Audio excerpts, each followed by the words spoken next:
Good morning బాబు గారు. My self G Subbarao, Mallepally, మాది కొండమల్లేపల్లి.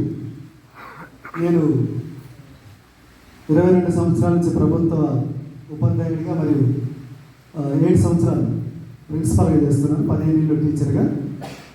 మరి ఇద్దరం ఎంఎస్ఆర్, ఇప్పుడు ఈరోజు వచ్చినటువంటి ఎంఎస్ఆర్ గారు నేను చిన్నప్పటి నుంచి ఇద్దరం కూడా పక్క ఇళ్ళు, ఒకే లక్ష్యం. మరి మేము మా ఇద్దరు భావాలు చిన్నప్పటి నుంచి కూడా చాలా పెద్దగా ఉంటాయి, కానీ మా తల్లిదండ్రుల ద్వారా వచ్చినటువంటి అవకాశం మాత్రం పేదరికం. ఎందుకంటే వాళ్ళ తాత ముత్తాతలు పేదరికమే, మా తాతలు ముత్తాతలు పేదరికమే, మా నాన్న వాళ్ళు కూడా పేదరికం. వాళ్ళ అమ్మా నాన్న, మా అమ్మా నాన్న ఇద్దరు కూడా ఒక పేదరికం అంటే అత్యంత నిరుపేదరిక కుటుంబం నుంచే వచ్చింది. కానీ మా ఇద్దరు లక్ష్యాలు మాత్రం చదువుకునే టైంలోనే పెద్దగా ఉండేది. మనం ఉన్నత స్థాయికి ఎదగాలి, 10 మందికి మనం హెల్ప్ చేయాలి, మనం 10 మందికి ఉపయోగపడాలి. ఈ ప్రాణం పుట్టాము, చనిపోయాము, ఈ చనిపోయేంత వరకే, ఈ చనిపోయే లోపే కొంతమందికైనా మనం సహజంగా హెల్ప్ చేసిపోదామనేటువంటి లక్ష్యం. కానీ మాకున్నటువంటి ఆపర్చునిటీ మాత్రం అంత లేదు. మనం తినడానికి ఉండటానికైతే కొన్ని కోట్ల జీవరాశులు ఉన్నాయి, అందులో మనం కూడా ఒకటి. కేవలం మనం పుట్టి మనం తిని మనమే పిల్లలు కానీ చనిపోతే ఏం లాభం? ఏదో చేసుకోవాలి సమాజానికి. ఒకరోజు పుష్పించినటువంటి పుష్పమే కొంతమందికి సువాసనిచ్చి సాయంత్రానికి చనిపోతాను తెలుసు, వాడిపోతాను తెలిసినటువంటి పుష్పమే ఈరోజు ఎంఎస్ఆర్ గారిని తడిచి ముద్ద చేసి ఎంబాగా తెలిసేసి అతను ఉండడానికి పులకింపజేసినటువంటి పూలు.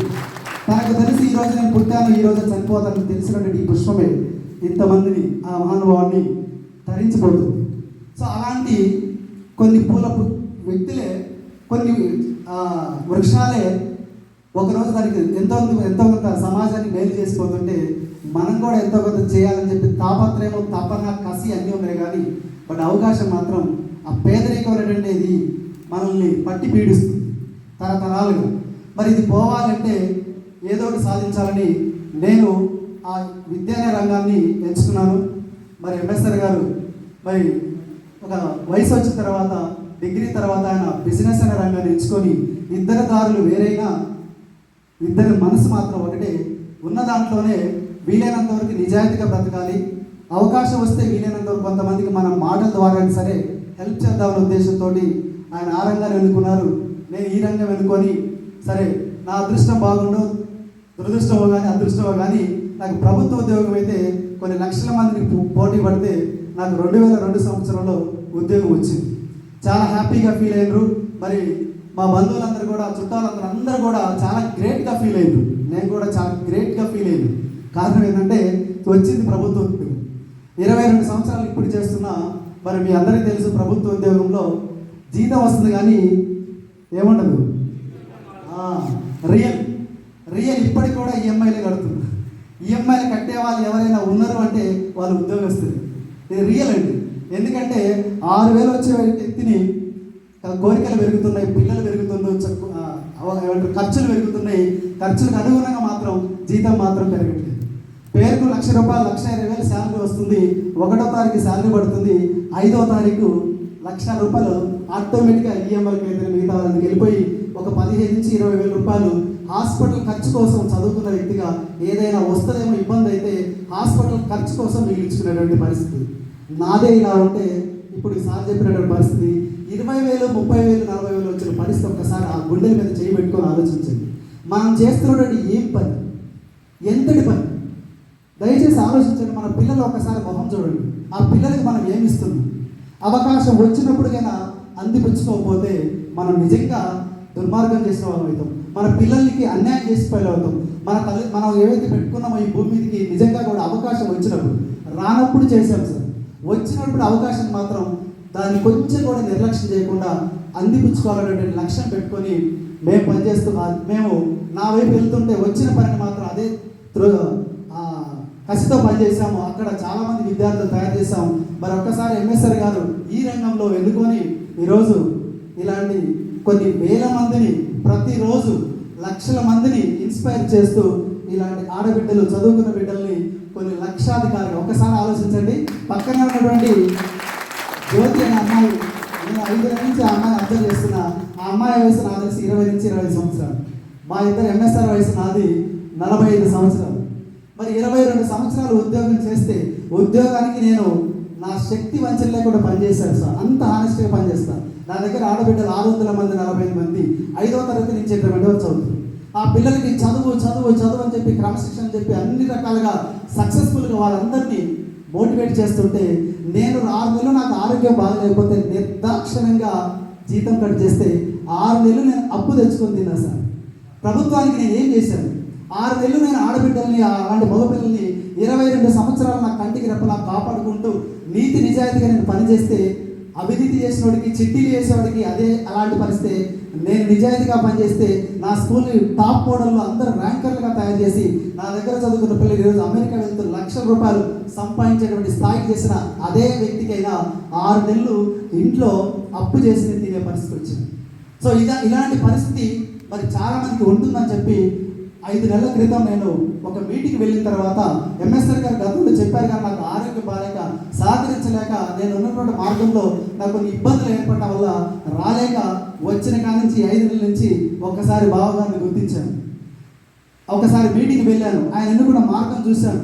ఈరోజు ఎంతోమంది వంటింటికే పరిమితమైన ఆడబిడ్డల్ని లక్షాధికారులు మారుస్తున్నాడంటే, సో మనకు కూడా అక్కడ కొంతమందికి మాత్రం అవకాశం ఉంది, నాకు అక్కడ చాలా మందికి అవకాశం లేదు. ఇక్కడ ఎలాంటి వ్యక్తులైనా సరే తీసుకొచ్చి అక్కడ క్వాలిఫికేషన్ కావాలి, అక్కడ కొంతమందికి కొన్ని లక్షణాలు ఉండాలి, ఇక్కడ ఎలాంటి పేద బిడ్డలైనా సరే తీసుకొచ్చి డెవలప్ చేయొచ్చు. నా దగ్గర చదువుకున్న పిల్లలు అందరూ ఉద్యోగాలు తీసుకురాబోతున్నారు, ఇక్కడ తీసుకొస్తే అక్కడ సెట్ కాని వాళ్ళందరినీ ఇళ్ళకి తీసుకురావచ్చు అని సంగతి మీటింగ్ విన్న తర్వాత తెలుసుకున్న తర్వాత ఆ రోజు నుంచి ఈ రోజు పనిచేస్తూ ఉంటే, ఇందాక అక్కడ ఉన్నటువంటి శిరీష మేడం గారు ఇద్దరం డిసైడ్ అయినాం, భార్యాభర్తలు కూర్చున్నాం. దయచేసి మీరు అందరూ కూడా ఆలోచించండి. భార్యాభర్తలు ఇద్దరు ఎదురు కూర్చున్నాం. మీటింగ్ విన్నది మనం, చూసింది మనం. తప్పకుండా రాబోయే రోజుల్లో అవమానాలు ఎదుర్కొంటాం, తప్పకుండా ఎగతాలు చేస్తారు. 1,50,000 శాలరీ వస్తున్నటువంటి భార్యాభర్తలు సమాజంలో వెళ్తున్నప్పుడు, మార్కెట్లోకి వెళ్తున్నప్పుడు హేళన చేస్తారు. ఏది ఏమైనా డిసైడ్ అవుదాం, డిసైడ్ చేసుకున్నాం, విన్నది మనం అని చెప్పి ఆ రోజు డిసైడ్ అయితే ఈ రోజు ఆమె 9, 10, 11 గంటల వరకు తిరుగుతుంది. నేను నాకున్న టైంలో స్కూల్ అయిపోయిన తర్వాత పార్ట్ టైంగా చేస్తున్నాను కాబట్టి స్కూల్ అయిపోయిన తర్వాత హార్డ్ వర్క్ చేస్తూ 74 రూపాయల నుంచి 26,000 రూపాయలు, 26,650 రూపాయలు జస్ట్ 4 నెలల్లో తీసుకొచ్చి 22 సంవత్సరాలు కష్టపడిన వ్యక్తిని 1,00,000 రూపాయలు రావడానికి ఇంత కష్టపడితే ఓన్లీ 4 నెలల్లో, ఒకే ఒక 4 నెలల్లో ఆడబిడ్డ మరి ఎంఏ బీఈడి చదువుకున్నటువంటి తీసుకుంటుందంటే చాలా happy feel Anu. With in short టైంలోనే ఇంత మనకు వస్తున్నప్పుడు మనకి మిగతా వాళ్ళకి నాకు అర్థమైంది. ఆ రోజే ఎంఎస్ఆర్ గారు బావగారు తీసుకున్న నిర్ణయం చాలా గొప్పదని చెప్పి డిసైడ్ అయ్యి ఈరోజు 22 సంవత్సరాలు చేస్తే 1,20,000, కేవలం ఒక 7 సంవత్సరాలు బావగారు తీసుకున్న ఇన్కమ్ 14 లక్షల రూపాయలు కాకుండా తనని నమ్ముకున్న వాళ్ళ ద్వారా కొన్ని వేల మందిని జీవితాల్లో, వాళ్ళ కుటుంబాల్లో వెలుగులు నింపుతున్నాడు. సో అది కూడా మనకు కూడా అలాంటి అవకాశం వచ్చింది. మన చేతనంతగా సమాజానికి మనం కూడా మేలు చేద్దాం. అక్కడ కొంత చేశాం, ఇక్కడ కూడా ఇంకా చాలా మందిని ఇన్స్పైర్ చేద్దాం. ఒక ప్రభుత్వ ఉద్యోగి వచ్చి పనిచేస్తున్నాడంటే చాలా మంది మనం చూసి మోటివేట్ అవుతారని చెప్పి నాకు నేరుగా నిర్ణయించుకొని భార్యాభర్తలు ఇద్దరం కలిసి రోజు 100 కిలోమీటర్లు తిరుగుతూ ప్రతి మీటింగ్కి వెళ్తూ మా టీం అందరినీ కూడా ఇన్స్పైర్ చేస్తూ, మోటివేషన్ చేస్తూ తీసుకొస్తూ వాళ్ళందరికీ ఈరోజు ఇప్పటికే 5 మందికి మేము మా ద్వారా నమ్ముకున్న వ్యక్తులకి 5 మందికి మినిమం 10 నుంచి 26,000 వరకు వచ్చేవాడు తయారు చేసినాం. సుమారుగా కొన్ని ఒక 50 మందికి 1,000 రూపాయలు, 500, 2,000, 3,000 అలా కొన్ని 100 మందికి ఈ 4-5 నెలల్లోనే తయారు చేసే స్థాయికి తీసుకొచ్చినాం. విత్ ఇన్ షార్ట్ టైంలోనే మరి ఉద్యోగాన్ని కూడా కొన్ని నెలల పాటు లాంగ్ లీవ్ పెట్టి ఈ ప్లాట్ఫామ్లో పూర్తిగా పనిచేసి మనం కూడా సమాజానికి ఆయనకు బాసరిగా ఉండాలని చెప్పి నిర్ణయం తీసుకొని పనిచేస్తున్నందుకు ఈ అవకాశం ఇచ్చినటువంటి ఎంఎస్ఆర్ గారికి, మా అభిప్రాయం అందరికీ కూడా ధన్యవాదాలు తెలియజేసుకుంటూ, బావగారు మీరు ఎన్నుకున్న మార్గంలో ఇంకా ఎంతో మందిని డెవలప్ చేయాలని, మీ యొక్క ఆశీస్సులు మా టీం మీద ఎల్లవేళలా ఉండాలని. ఈ ఆంధ్ర తెలంగాణలో చాలామంది మన ఎక్కువగా ముఖ్యంగా ఇండియన్స్ సార్, నా మైండ్ సెట్ ఏంటంటే చాలా తక్కువగా ఆలోచిస్తాం, కంఫర్ట్ జోన్ ఎదుర్కొంటున్నాం. దయచేసి ఓపెన్ చేయించండి, మీరు మారండి, మీ ద్వారా కొంతమందిని మార్చడానికి ప్రయత్నం చేయండి. ఉన్న దాంట్లోనే సర్దుకుపోయి దయచేసి సర్దుకుపోవద్దు సార్. రోజు లైఫ్ ఎలా ఉంటుందో ఒక్కొక్కసారి మనకే తెలియదు, అందులోని పరిస్థితికి వస్తాం. సో రాబోయే రోజుల్లో దర్జాగా మనం బ్రతకాలంటే సమాజంలో కాలు దగ్గరేసుకొని ఎస్ నేను 10 మందికి ఉపయోగపడుతూ నేను సంపాదించుకుంటున్న స్థాయిలో ఉండాలంటే దయచేసి మీరు ఈరోజు తీసుకున్న నిర్ణయం, ఆల్రెడీ తీసుకున్న నిర్ణయం బిట్టు కాకుండా మధ్యలో వదిలేసిపోకుండా నిరంతరం ఈ తపంతో కొన్ని అవమానాలు పక్కన పెట్టి, సొంత చెల్లెలే మాకు రాలే, మా సొంత చెల్లెలు అన్నయ్య జాబ్ చేస్తుండూ కూడా చెప్తే వెస్టేజ్ అని చెప్పి పక్కన పెట్టింది. సో ఆ రోజు బాధపడలేదు. ఇలాంటి ఆ చెల్లె పోతే ఈరోజు కొంతమంది చెల్లెలు వచ్చిండ్రు మా మీ నాటికి. సో ఇలాంటి చెల్లెలు ఎంతో మంది తయారు చేయొచ్చు అని చెప్పి తెలుసుకున్న రోజు వస్తుందని చెప్పి, తప్పకుండా వస్తుందని చెప్పి పనిచేస్తుంటే ఈరోజు మళ్ళీ అదే సిస్టమ్ సొంత చెల్లెలు కూడా వస్తుంది. దయచేసి మీరు పిలిస్తే రానోడు గెలిస్తే వస్తారని చెప్పి మన లీడర్లు చెప్తారు. మీరు ఖచ్చితంగా మీరంటూ పనిచేస్తే రాబోయే రోజులు మీరందరికీ మంచి టీం వస్తుంది, మీరందరూ ఆ విధంగా ఎదుగుతారని చెప్పి మనస్ఫూర్తి కోరుకుంటూ ఈ అవకాశం ఇచ్చిన మీ అందరికీ థ్యాంక్ యూ అంటారు.